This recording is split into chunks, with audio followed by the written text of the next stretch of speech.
ನೀಡಿರುವಂತದ್ದು. ಬಾಗಲಕೋಟೆ ಜಿಲ್ಲಾ ಕೋರ್ಟ್ಗೂ ಕೂಡ ಬಾಂಬ್ ಬೆದರಿಕೆ ಇಮೇಲ್ ಬಂದಿದೆ. ಜಿಲ್ಲಾ ನ್ಯಾಯಾಲಯದ ಕ್ರಿಟಿಕಲ್ ಸ್ಥಳದಲ್ಲಿ ಬಾಂಬ್ ಇಟ್ಟಿದ್ದೇವೆ, ಊಟದ ವೇಳೆ ಸ್ಫೋಟಿಸೋದಾಗಿ ಇಮೇಲ್ ಮಾಡಿದಂತಹ ಕಿಡಿಗೇಡಿಗಳು. ಬೆದರಿಕೆ ಬೆನ್ನಲ್ಲೇ ಪೊಲೀಸ್ ಇಲಾಖೆ, ಜಿಲ್ಲಾಡಳಿತ ಅಲರ್ಟ್ ಆಗಿದೆ. ಕೋರ್ಟ್ ಆವರಣದಿಂದ ಎಲ್ಲರನ್ನೂ ಹೊರ ಕಳುಹಿಸಿ ಪರಿಶೀಲನೆಯನ್ನ ನಡೆಸಲಾಗಿದೆ.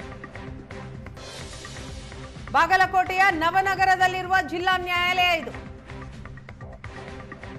ಇವತ್ತು 11:05 ನಾವು ನ್ಯಾಯಾಲಯದ ಒಳಗಡೆ ಹೋದಾಗ ಓಪನ್ ಕೋರ್ಟ್ ನಲ್ಲಿ ಜಡ್ಜಸ್ಗಳು ಬಂದು ಕುಂತಿದ್ರು. ಕುಂತಾಗ ಒಮ್ಮಿನೊಮ್ಮೆಲೆ ಅವ್ರಿಗೆ ಏನೋ ಒಂದು ಮೆಸೇಜ್ ಬಂತು. ಮೆಸೇಜ್ ಬರೋಣ ಎದ್ದು ಹೋದ್ರು. ನಾವು ಅಲ್ಲಿರ್ತಕ್ಕಂಥ ಬೆಂಚ್ ಕ್ಲರ್ಕ್ ಹೋಗಿ ಕೇಳಿದ್ವಿ, ಯಾಕ್ರಿ ಎದ್ದು ಹೋದ್ರು ಸಾಹೇಬ್ರು ಅಂತ ಹೇಳಿ. ಇಲ್ಲ, ಏನೋ ಜಿಲ್ಲಾ ನ್ಯಾಯಾಲಯದ ವೆಬ್ಸೈಟ್ಗೆ ಒಂದು ಬಾಂಬ್ ಕರೆ ಬಂದಿದೆ. ಆ ಕರೆ ಬಂದ ತಕ್ಷಣ ಅವರು ಜಿಲ್ಲಾ ನ್ಯಾಯಾಲಯಕ್ಕೆ ಸಂಬಂಧಪಟ್ಟಂತ ಆ ಸಿಬ್ಬಂದಿಗಳು ಹೇಳ್ಯಾರ, ಹಂಗಾಗಿ ಸಾಹೇಬ್ರು ಎದ್ದು ಹೋದ್ರಿ ಅಂತ ನಮ್ಗೆ ಹೇಳಿದ್ರು. ಹೇಳಿದ ಮುಂದೆ 5-10 ನಿಮಿಷ ಆದ ಕೂಡಲೇ ಎಲ್ಲರೂ ನಡ್ರಿ, ಹೊರಗೆ ನಡ್ರಿ ಅಂತ ಹೇಳಿ ನಮ್ಗೆ ಹೇಳಕತ್ತಿದ್ರು.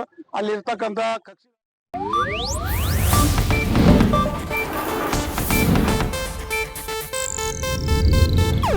ಇದು ಏಷ್ಯಾನೆಟ್ ನ್ಯೂಸ್ ನೆಟ್ವರ್ಕ್ ಪ್ರಸ್ತುತಿ.